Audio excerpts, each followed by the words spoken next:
औज़ुबिल्लाहि मिनश्शैतानिर्रजीम बिस्मिल्लाहिर्रहमानिर्रहीम। Assalamu alaikum. Dear students, this is me Sajjad Ahmed, your computer teacher from Baria College's Kareem campus. Today I am going to teach you chapter number 8 from your book, that is Editing Cell Contents in Excel 2013. तो बेटे, इससे पहले कि ये chapter मैं आपको पढ़ाना start करूँ, आप लोग अपनी कंप्यूटर की जो बुक्स हैं उसमें इस चैप्टर को ओपन करके अपने साथ रख लें, ताकि जैसे जैसे मैं इस चैप्टर को एक्सप्लेन करता जाऊँ साथ साथ आप अपनी बुक पे उसे रीड भी करते जाएं और आपको आसानी से समझ भी आता जाए कि बुक में क्या दिया गया है और सर ने उसको किस तरीके से एक्सप्लेन किया है, और बाद में आप इस काबिल हो सकें कि उसके क्वेश्चन के जो आंसर्स हैं वो ख़ुद से क्रिएट कर सकें। तो इससे पहले कि मैं चैप्टर स्टार्ट करूं, सबसे पहले तो आपको ये बता दूं कि एक्सेल क्या होता है, सेल क्या होता है और एडिटिंग से मुराद क्या है। ठीक है, एक्सेल एक एप्लीकेशन सॉफ्टवेयर है जो कि एमएस ऑफिस के अंदर होता है, जैसे कि माइक्रोसॉफ्ट वर्ड होता है, पावर पॉइंट होता है, इसी तरीके से एमएस एक्सेल भी होता है। एमएस एक्सेल बेसिकली अकाउंट्स में यूज़ होने वाला सॉफ्टवेयर है। अकाउंट्स सेक्शंस के अंदर इसे ज़्यादा इस्तेमाल किया जाता है। इस पर किसी किस्म की रिसीट्स वगैरह बनाई जा सकती हैं। ठीक है, इसमें कोई रिकॉर्ड वगैरह एंटर किया जा सकता है, इसमें फार्मूलाज को यूज़ किया जा सकता है। फॉर एग्ज़ाम्पल, आपने जो है वो एक मैच हुआ था, उसके प्लेयर्स के नेम लिख रखे हैं और उनके स्कोर उनके नेम के आगे आपने एंटर कर दिए हैं दूसरे कॉलम में। कॉलम वाइज काम कर रहे हैं आप। अब आप चाहते हैं कि कॉलम में इनके तमाम स्कोर्स का जो है वो ग्रैंड टोटल आपके सामने आ जाए, तो उसके लिए आप क्या करेंगे, आप एक्सेल अगर यूज़ कर रहे हैं तो आपको अलग से प्लस करने की ज़रूरत नहीं है। आप सिर्फ एक सम का फार्मूला लगाएंगे, ऊपर के सारे स्कोर्स को सिलेक्ट करेंगे, तो उनका जो सम है, उनका जो टोटल है वो इस के अंदर ऑटोमेटिकली आपके सामने डिस्प्ले हो जाएगा। अब अगर आप किसी एक भी ऊपर दिए गए नंबर को चेंज करेंगे तो नीचे जो टोटल है वो ज़ाहिर है उसमें फ़र्क आएगा, तो वो ऑटोमेटिकली एक्सेल चेंज कर देगा। तो एक्सेल बेसिकली एप्लीकेशन सॉफ्टवेयर है that is use to make spreadsheets. Spreadsheets को बनाने के लिए इस्तेमाल किया जाता है। ठीक है, इसका व्यू कैसे होता है, इसका व्यू एक ग्रिड फॉर्म में होता है जिसमें हॉरिजॉन्टल लाइंस होती हैं जिन्हें रोज़ कहते हैं, वर्टिकल लाइंस होती हैं जिन्हें कॉलम्स कहते हैं। ठीक है, और इसके अंदर छोटे छोटे ग्रिड के जो बॉक्सेस होते हैं उन्हें सेल कहा जाता है, जिनमें आप अपने डेटा या टेक्स्ट को एंटर कर सकते हैं। वो डेटा अल्फ़ाबेटिक हो या नंबर की सूरत में हो, ठीक है, वो आप उसमें एंटर कर सकते हैं।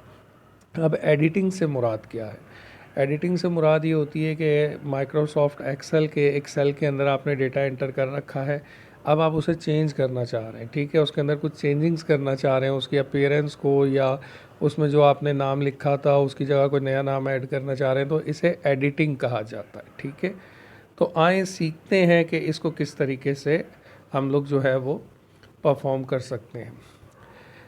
इसमें आपके सामने एडिटिंग के जो तरीक़ेकार बता रहा है उसके दो तरीक़ेकार बता रहा है। ये आपकी बुक से ही ली गई पिक्चर है, उसे वहाँ भी देख सकते हैं। ठीक है, इसमें पहला जो है वो है ओवरराइटिंग और दूसरा जो ऑप्शन है वो है मॉडिफाइंग का। तो इनको वन बाय वन हम लोग सीखेंगे। ठीक है बेटा, अब इसके अंदर जो पहला ऑप्शन इसने दिया था वो था ओवरराइटिंग का। ओवरराइटिंग से मुराद ये होती है कि आपने माइक्रोसॉफ्ट एक्सेल के एक्सेल के अंदर, जैसे कि मैं आपको इसकी पिक्चर का व्यू दिखाऊं, आपकी बुक का व्यू है, इसमें एक नाम हमने लिख रखा है, अब हम इसे चेंज करना चाह रहे हैं, तो इसके जो स्टेप्स हैं ना वो आपने जहन में रखने हैं। ठीक है, पेपर में इस तरीके से क्वेश्चन कर सकता है कि how can you overwrite text in a cell. तो उसका तरीकाकार ये है कि आप सबसे पहले जो स्टेप्स यहाँ दिए गए हैं कि आपने सबसे पहले उस सेल पर क्लिक करना है। ठीक है, क्लिक करना है, जैसे ही आप उस सेल को सिलेक्ट करेंगे, उस पर क्लिक करेंगे और उसके फ़ौरन बाद आपने कीबोर्ड से एंटर करना शुरू कर देना है। लेट्स से कि एक नाम लिखा हुआ था सज्जाद, अब आप उसकी जगह पर अहमद लिखना चाह रहे हैं, तो आपने सज्जाद वाले सेल पर क्लिक कर देना है, वो सिलेक्ट हो जाएगा और आपने कीबोर्ड से अहमद टाइप कर देना है, तो सज्जाद वहाँ से एलिमिनेट हो जाएगा, ख़त्म हो जाएगा और उसकी जगह पर क्या लिखा हुआ नज़र आने लगेगा, अहमद। और आपने फिर उसके फ़ौरन बाद क्या प्रेस कर देना है, एंटर की प्रेस कर देनी है।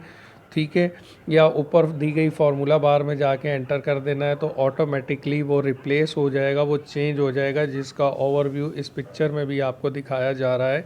आपके सामने ये पिक्चर दी गई है।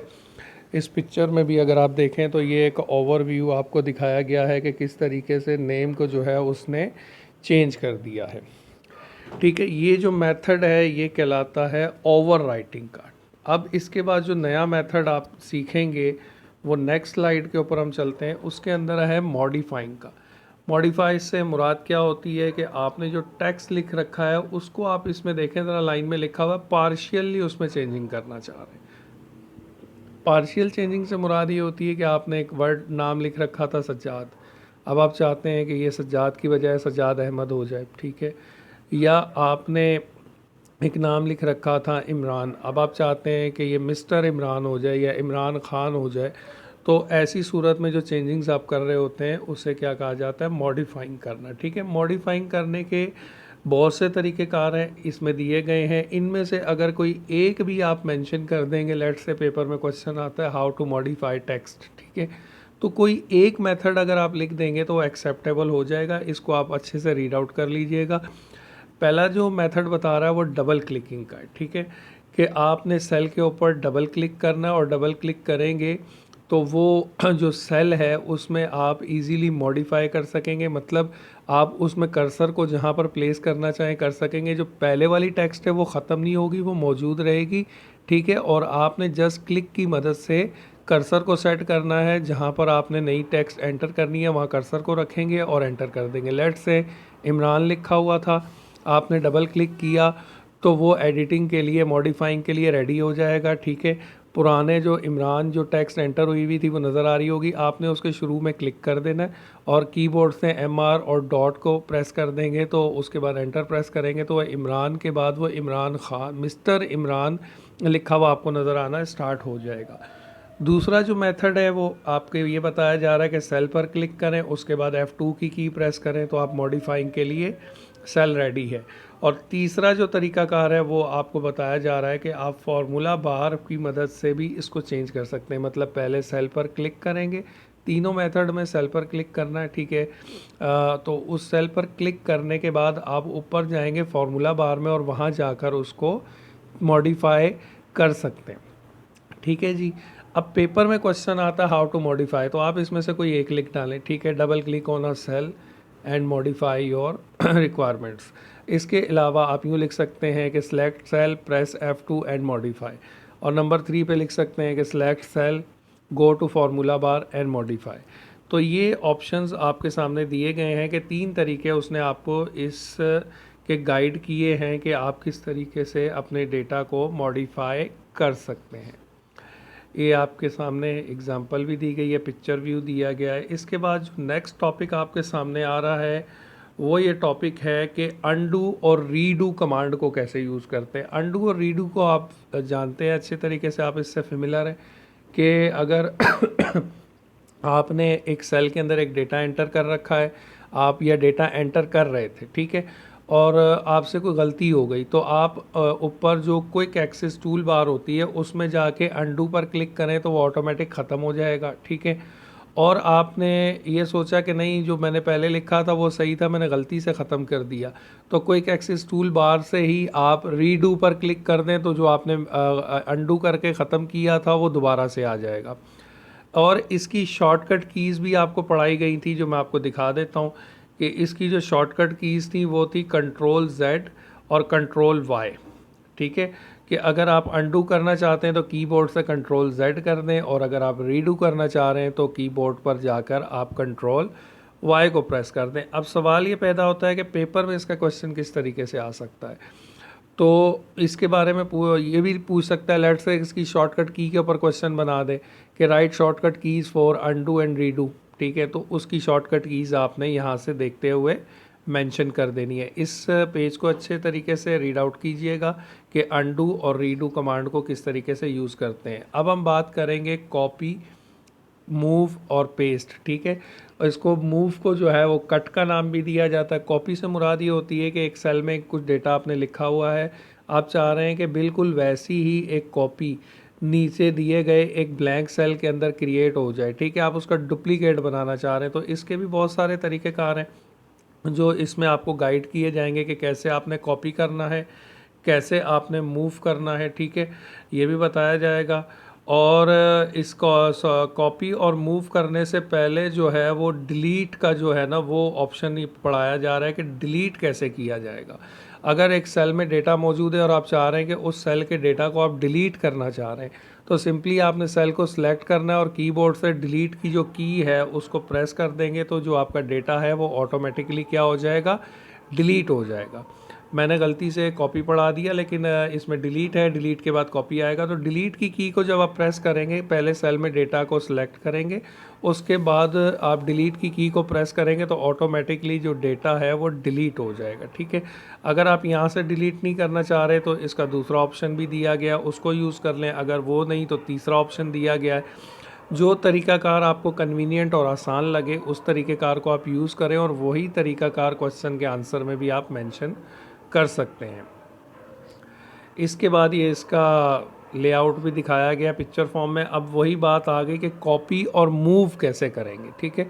कॉपी और मूव और पेस्ट, ये तीन चीज़ें आपने सीखनी है। कॉपी से मुराद डुप्लीकेट क्रिएट करना है, जो गलती से मैंने पहले बता दिया था कि अगर आप डुप्लीकेट क्रिएट करना चाह रहे हैं एक चीज़ का, कि आप चाह रहे हैं कि सेल में जो डेटा लिखा हुआ है सेम इसी तरह का डेटा जो है वो नीचे दिए गए ब्लैंक सेल्स के अंदर भी आ जाए, तो आपको उसकी क्या क्रिएट करनी पड़ेगी, कॉपी। अब उसकी कॉपी करने के लिए भी बहुत सारे तरीक़ेकार होते हैं, ठीक है। तो क्या तरीक़ेकार होते हैं उन्हें वन बाय वन डिस्कस करते हैं। फिर पेस्ट जो है वो कॉपी और कट यानी मूव दोनों के लिए सेम होता है। तो आए मैं आपको वन बाय वन पढ़ाता हूँ। कॉपी करने का तरीक़ाकार जो आपको बताया जा रहा है, इसके अंदर सबसे पहले आपने सेल को सिलेक्ट करना है। सिलेक्ट करने के बाद अब सिलेक्शन में दो तरह की सिलेक्शन होती है। अगर आपने एक ही सेल का डेटा कॉपी करना है तो एक सेल को पर क्लिक करेंगे तो वो सिलेक्ट हो जाएगा। अगर आपने एक से ज़्यादा सेल्स का डेटा कॉपी करना है तो इसे सेल रेंज कहते हैं। तो उसके लिए आप क्या करेंगे, एक सेल पर क्लिक करेंगे और उसके बाद क्लिक को होल्ड करके रखेंगे और माउस को ड्रैग करेंगे, तो जितने सेल्स तक आपको सिलेक्शन चाहिए वहाँ तक आप सिलेक्शन लेके जाएंगे। तो वो जितने सेल आप जहाँ तक आप स्टॉप करेंगे वो सारे के सारे सेल्स क्या हो जाएंगे, सिलेक्ट हो जाएंगे।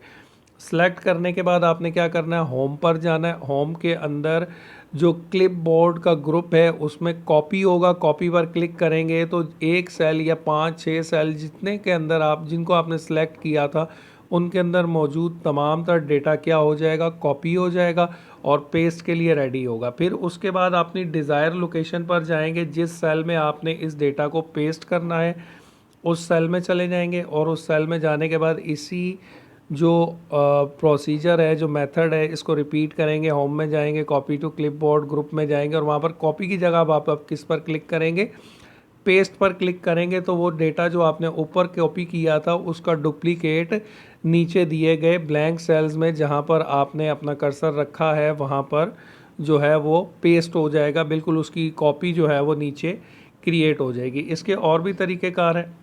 इसका दूसरा तरीक़ाकार ये है कि आप सेल को या सेल की रेंज को सिलेक्ट करें, ठीक है, और उसके बाद उस पर राइट क्लिक करें। राइट क्लिक करने के बाद कॉपी पर क्लिक कर दें और same like this new blank cell पर जाएं जहां पर आप डेटा की डुप्लीकेट जनरेट करना चाह रहे हैं, वहां पर अगेन राइट क्लिक करें और राइट क्लिक करने के बाद अब आप किस पर क्लिक कर दें, पेस्ट पर।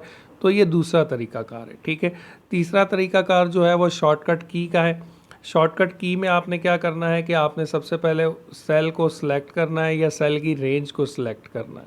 सिलेक्ट करने के बाद आप कंट्रोल सी को प्रेस करेंगे तो कॉपी हो जाएगा। और लेट से कि अगर आप कट करना चाह रहे हैं, ठीक है, तो आप कट पर क्लिक करेंगे। पिछले दिए गए तमाम तरीक़ों में भी आप कट को क्लिक करेंगे, ठीक है। और अगर आप शॉर्टकट की यूज़ करना चाह रहे हैं तो आप कंट्रोल एक्स पर क्लिक करेंगे तो वो क्या हो जाएगा, वहाँ से कट हो जाएगा, ठीक है। कट और कॉपी का डिफरेंस भी मैं आपको बताता चलूँ। कॉपी से मुराद डुप्लीकेट क्रिएट होता है और कट से मुराद ये है कि जिस चीज़ को आप कट कर रहे हैं वो वहाँ से बिल्कुल ख़त्म हो जाएगी और न्यू सेल में जाके जब आप पेस्ट करेंगे तो वहाँ पर तो नज़र नई जगह पर नज़र आएगी, लेकिन पुरानी जगह से वो बिल्कुल ख़त्म हो जाएगी। और कॉपी का मतलब ये होता है कि उसका डुप्लीकेट बन जाएगा, वो पुरानी जगह पे भी रहेगी और नए सेल में भी आ जाएगी, ठीक है। तो शॉर्टकट कीज़ क्या है कि अगर आप कॉपी कर रहे हैं तो कंट्रोल सी कर देंगे, ठीक है, और नई लोकेशन पर जाकर कंट्रोल वी कर देंगे तो वो पेस्ट हो जाएगी। और अगर आप मूव कर रहे हैं तो कंट्रोल एक्स करेंगे, कंट्रोल एक्स, और न्यू लोकेशन पर जाकर अगेन कंट्रोल वी। पेस्ट के लिए सेम है प्रोसीजर, कॉपी के लिए कॉपी या शॉर्टकट की कंट्रोल सी। ठीक है, राइट क्लिक में काम करेंगे तो उसमें आप कॉपी की जगह पर लिखा हुआ होगा पूरा कॉपी, COPY कॉपी, या CUT कट, जो आपको सिलेक्ट करना है वो कर सकते हैं। बाकी पेस्ट के लिए ऑप्शन सेम है, और शॉर्टकट की जो है वो कॉपी के लिए कंट्रोल C है, और कट के लिए जो है वो कंट्रोल X है। तो इसको अच्छे तरीके से रीड आउट कीजिएगा और इसका प्रैक्टिकल कीजिएगा, अपने पास MS एक्सेल इंस्टॉल कीजिएगा।